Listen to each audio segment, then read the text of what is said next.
Yesaya pasal 28. Yerusalem tersesak dan terlepas. Nubuat terhadap Samaria. Celaka atas mahkota kemegahan pemabuk-pemabuk Efraim, atas bunga yang sudah mulai layu di perhiasan kepala mereka yang indah-indah, yaitu kota yang terletak tinggi di atas bukit, di atas lembah yang subur, yang penuh peminum anggur yang sudah pening. Sesungguhnya, pada Tuhan ada seorang yang kuat dan tegap, seorang yang seperti angin ribut disertai hujan batu, yakni badai yang membinasakan. Seorang yang seperti angin ribut disertai air hujan yang hebat menghanyutkan. Ia akan menghempaskan mereka ke tanah dengan kekerasan. Mahkota kemegahan pemabuk-pemabuk Efraim itu akan diinjak-injak dengan kaki, dan bunga yang sudah mulai layu di perhiasan kepala mereka yang indah-indah itu, yaitu kota yang terletak tinggi di atas bukit, di atas lembah yang subur. Nasibnya akan seperti nasib buah ara yang masak duluan sebelum musim kemarau. Baru saja dilihat orang, terus dipetik dan ditelan. Pada waktu itu Tuhan semesta alam akan menjadi mahkota kepermaian, dan perhiasan kepala yang indah-indah bagi sisa umatnya akan menjadi roh keadilan bagi orang yang duduk mengadili, dan menjadi roh kepahlawanan bagi orang yang memukul mundur peperangan ke arah pintu gerbang. Terhadap pemimpin-pemimpin Yerusalem.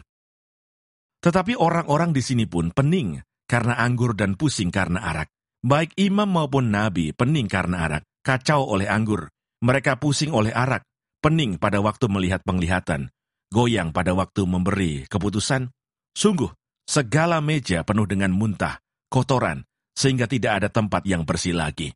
Dan orang berkata, kepada siapakah dia ini mau mengajarkan pengetahuannya? Dan kepada siapakah ia mau menjelaskan nubuat-nubuatnya? Seolah-olah kepada anak yang baru disapih dan yang baru cerai susu, sebab harus ini, harus itu, mesti begini, mesti begitu, tambah ini, tambah itu. Sungguh, oleh orang-orang yang berlogat ganjil dan oleh orang-orang yang berbahasa asing akan berbicara kepada bangsa ini. Dia yang telah berfirman kepada mereka, inilah tempat perhentian, berilah perhentian kepada orang yang lelah.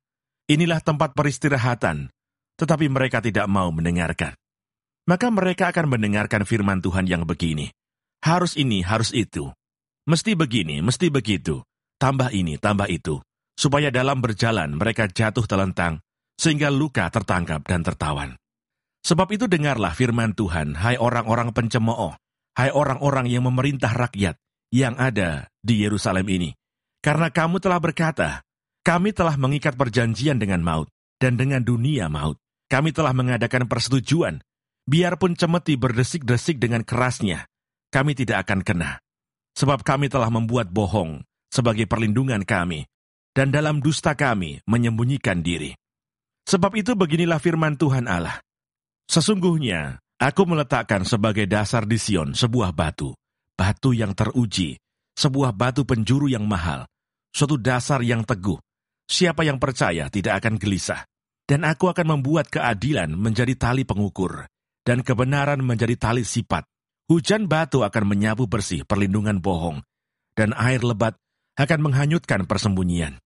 Perjanjianmu dengan maut itu akan ditiadakan, dan persetujuanmu dengan dunia orang mati itu tidak akan tetap berlaku. Apabila cemeti berdesik-desik dengan kerasnya, kamu akan hancur diinjak-injak. Seberapa kali ia datang, ia akan menyeret kamu. Sebab pagi demi pagi ia akan datang, pada waktu siang dan pada waktu malam, maka adalah semata-mata kengerian untuk mengerti firman yang didengar itu. Sebab tempat tidur akan kurang panjang untuk dipakai membucurkan diri, dan selimut akan kurang lebar untuk dipakai menyelubungi diri. Sebab Tuhan akan bangkit seperti di gunung Perasim. Ia akan mengamuk seperti di lembah dekat Gibeon, untuk melakukan perbuatannya, ganjil perbuatannya itu, dan untuk mengerjakan pekerjaannya, ajaib pekerjaannya itu. Oleh sebab itu, janganlah kamu mencemooh, supaya tali belenggumu jangan semakin keras. Sebab ku dengar tentang kebinasaan yang sudah pasti, yang datang dari Tuhan Allah semesta alam, atas seluruh negeri itu. Kebijaksanaan Tuhan.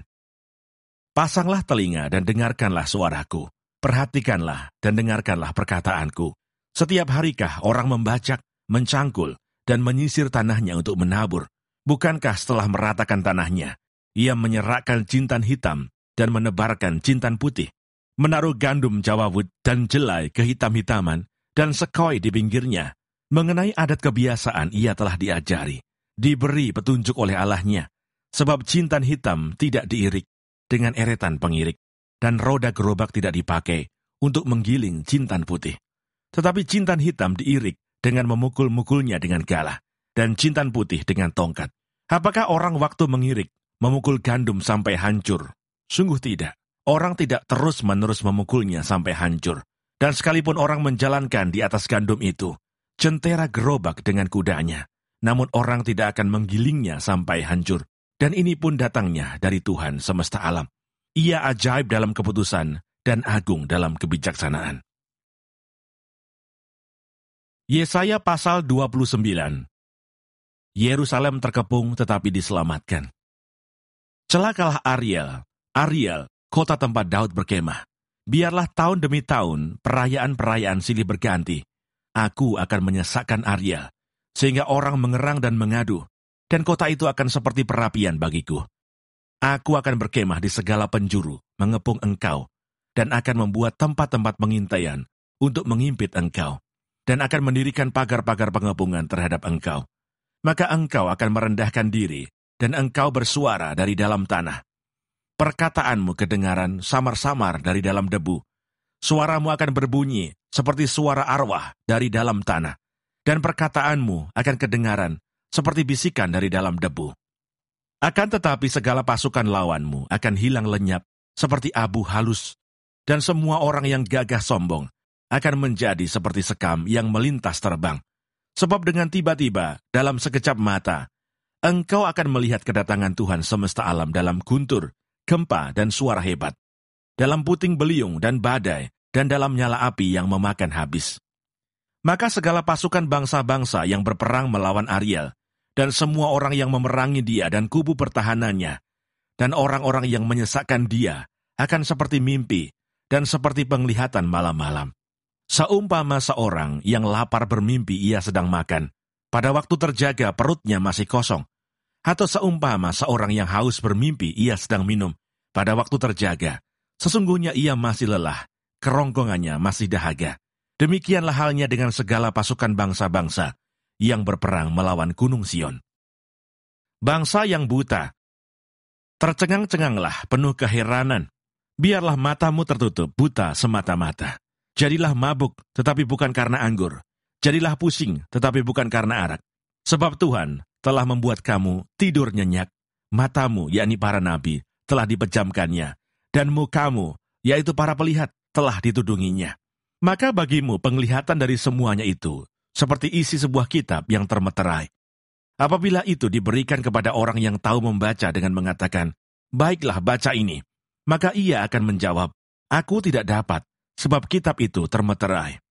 Dan apabila kitab itu diberikan kepada seorang yang tidak dapat membaca dengan mengatakan, baiklah baca ini, maka ia akan menjawab, aku tidak dapat membaca. Dan Tuhan telah berfirman, oleh karena bangsa ini datang mendekat dengan mulutnya, dan memuliakan aku dengan bibirnya, padahal hatinya menjauh daripadaku, dan ibadahnya kepadaku hanyalah perintah manusia yang dihafalkan. Maka sebab itu, sesungguhnya, aku akan melakukan pula hal-hal yang ajaib kepada bangsa ini. Keajaiban yang menakjubkan. Hikmat orang-orangnya yang berhikmat akan hilang, dan kearifan orang-orangnya yang arif akan bersembunyi. Celakalah orang yang menyembunyikan dalam-dalam rancangannya terhadap Tuhan, yang pekerjaan-pekerjaannya terjadi dalam gelap sambil berkata, siapakah yang melihat kita, dan siapakah yang mengenal kita? Betapa kamu memutarbalikan segala sesuatu. Apakah tanah liat dapat dianggap sama seperti tukang periuk, sehingga apa yang dibuat dapat berkata tentang yang membuatnya? Bukan dia yang membuat aku, dan apa yang dibentuk berkata tentang yang membuatnya. Ia tidak tahu apa-apa. Keselamatan sesudah penindasan. Bukankah hanya sedikit waktu lagi, Libanon akan berubah menjadi kebun buah-buahan, dan kebun buah-buahan itu akan dianggap hutan. Pada waktu itu orang-orang tuli akan mendengar perkataan-perkataan sebuah kitab, dan lepas dari kekelaman dan kegelapan, mata orang-orang buta akan melihat. Orang-orang yang sengsara akan tambah bersukaria di dalam Tuhan, dan orang-orang miskin di antara manusia akan bersorak-sorak di dalam Yang Maha Kudus, Allah Israel, sebab orang yang gagah sombong akan berakhir, dan orang pencemooh akan habis, dan semua orang yang berniat jahat akan dilenyapkan, yaitu mereka yang begitu saja menyatakan seseorang berdosa di dalam suatu perkara, dan yang memasang jerat terhadap orang yang menegur mereka di pintu gerbang, dan yang mendesak orang benar dengan alasan yang tidak-tidak. Sebab itu beginilah firman Tuhan, Allah kaum keturunan Yakub, Dia yang telah membebaskan Abraham. Mulai sekarang Yakub tidak lagi mendapat malu, dan mukanya tidak lagi pucat. Sebab pada waktu mereka, keturunan Yakub itu, melihat apa yang dibuat tanganku di tengah-tengahnya, mereka akan menguduskan namaku. Mereka akan menguduskan yang kudus, Allah Yakub, dan mereka akan gentar kepada Allah Israel. Orang-orang yang sesat pikiran akan mendapat pengertian, dan orang-orang yang bersungut-sungut akan menerima pengajaran.